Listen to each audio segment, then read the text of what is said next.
Hello, I am Bob Winans, Fonville's oldest son. Fonville kept several diaries during his early life. This video will only feature part of one of his early diaries. This diary includes mostly photographs with short comments for each shot. Fonville also had several typed stories included with this diary. The one that I will tell you about today in Fonville's words is How to Catch an Alligator.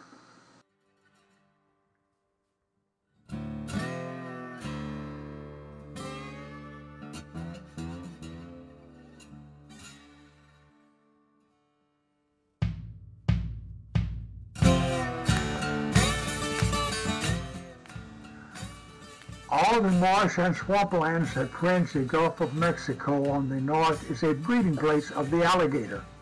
Here they exist in countless numbers, hatching out more young ones every year.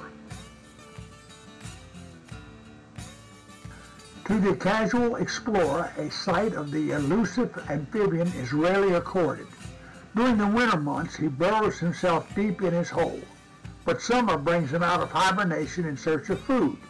Even then, he keeps himself well concealed at all times in almost unapproachable places and will completely disappear on the slightest provocation by withdrawing to his den or sneaking beneath the black swamp waters to remain longer than one would care to wait.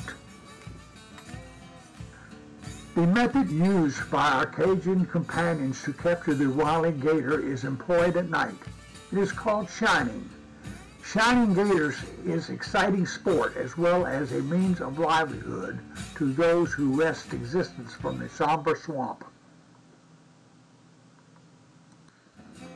The pintail caboted cruiser, towing a long skiff, transported us through the still jungle wall bayous, across the rippled 6-mile lake, and another network of narrow wooded waterways leading to Grand Lake.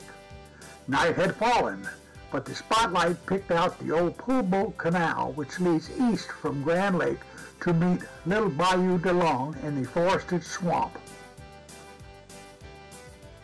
Millions of tiny bugs attracted by the light beat themselves against the hot lenses. They flew in our eyes. We breathed them, even ate them. From the lilies jamming the banks came the intermittent croaking of frogs in chorus. Back in the woods, somewhere an owl hooted at intervals. M loomed out of the darkness ahead. It protruded from the water as high as a cabin. Father switched off the motor. We tied the pintail here. She could go no further. Her draft was 3 feet. We took to the skiff with shotguns and lamps. Father sat in the stern. Our native companions were 2 Cajun boys in their early 20s. One of them, the hunter with his carbide lamp, sat in the prow with me. The other rowed the boat, not as you and I would row it, but by standing up and propelling it forward by forward and downward movements of the handles, the angle of the blade changing at each stroke to shove the boat forward as propeller would. This manner of propulsion allowed the rower the most freedom of body movements and enabled him to row hour after hour with tireless effort.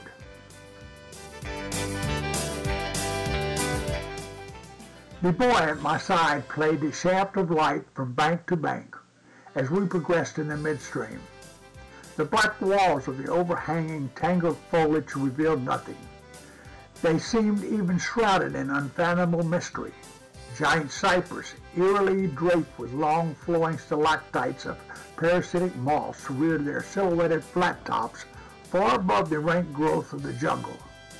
Numerous floating islands of hyacinths impeded our progress so that one of us would have to lie on his stomach on the prow and part a path through them with his hands.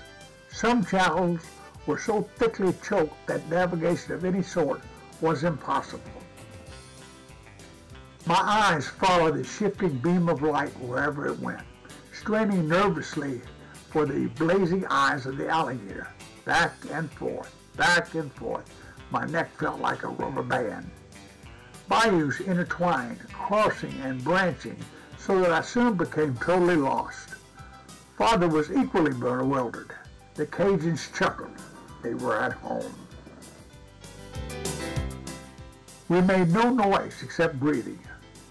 The oars dipped noiselessly in the inky water, then ceased suddenly for a moment.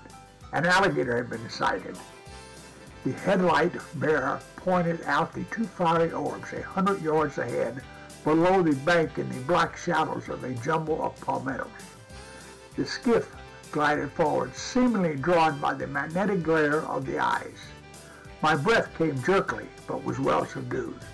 A weak feeling at my knees and a certain tautness about my chest reminded me that I had long looked forward to this tense moment.